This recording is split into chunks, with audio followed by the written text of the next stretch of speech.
সংক্রমণের ফলে এই ভোগান্তি আরো বহুগুণ বৃদ্ধি পেয়েছে। তাই এলাকার মানুষের ভোগান্তি, নিরাপত্তাহীন জনজীবন, গবাদি পশুর সংকটময় পরিস্থিতি হোক, এটা কি আমরা চাই? তাহলে কি জনবহুলহীন কোন এলাকায় বা গ্রাম কোন গর্তভূমিকে স্থাপন করা যেতে পারে? এটা হবে কুকুরের প্রতি চরম অমানবিক আচরণ করা হবে।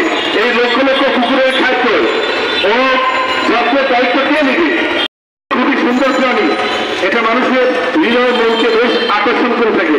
মানুষ হরিণের প্রতি এক ধরনের মমতা নিয়ে তাকায়, হরিণের প্রতি মানুষের একটা মায়া কাজ করে। কিন্তু তা সত্ত্বেও জাপান সরকার তাদের সংবিধান পরিবর্তন করে এই বিরাট সংখ্যক হরিণ ও বন্যশুকরকে মেরে ফেলে। কেননা এই সকল প্রাণীর সংখ্যা বেড়ে গেলে পরিবেশের যেমন ক্ষতি হয়, তেমনি রাষ্ট্র বিরাট আর্থিক ক্ষতির সম্মুখীন হয়। একই সাথে জনজীবনের মানুষ নিদারুণ দুর্বিষহ পরিস্থিতির সম্মুখীন হয়। সুতরাং এই ক্ষেত্রে কুকুর নিধনই কি সবথেকে সঠিক সমাধান?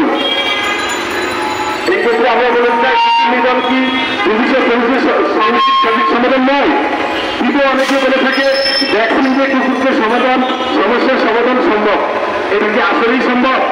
সম্ভব না। এই কারণে বন্ধকরণ যেমন কুকুরের জীবনের প্রতি হুমকি, তেমনি মানুষের জীবনেও হুমকি।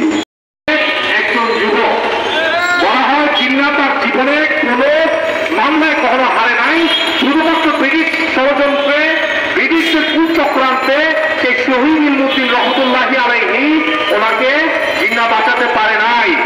তো ব্রিটিশ সরকারের পক্ষ থেকে প্রস্তাব দেওয়া হয়েছিল যে তুমি অস্বীকার করো যে আমার মস্তিষ্ক বিকৃত হওয়ার কারণে আমি হত্যাকাণ্ড করেছি।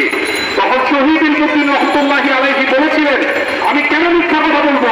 আমি দেখতে পাচ্ছি হুজুর পাক সাল্লাল্লাহু আলাইহি ওয়াসাল্লাম তিনি বলতেছেন যে তুমি কেন দেরি করতেছো, আমি জান্নাতে তোমার জন্য অপেক্ষা করতেছি, তোমার সাথে আমি খাদ্য গ্রহণ করবো। সুবহানাল্লাহ। ঠিক তেমনিভাবে হুজুর পাক সাল্লাল্লাহু আলাইহি ওয়াসাল্লাম ওনার শান মোবারকে অবমাননা করার জন্য, আজকে ওনার বিরোধিতা করার জন্য আজকে বলা হচ্ছে কুকুর মারা যাবে না। এটা অত্যন্ত নিকৃষ্ট এক কর্মকাণ্ড। ইংরেজিতে একটি শব্দ রয়েছে কালিং অপারেশন। কালিং অপারেশন সারা বিশ্বে ঘটে থাকে। আফ্রিকার মধ্যে হাতির সংখ্যা বেড়ে গেলে সেই হাতিকে হত্যা করা হয়। জাপানের মধ্যে শুকরের সংখ্যা বেড়ে গেলে সেই শুকরকে হত্যা করা হয়।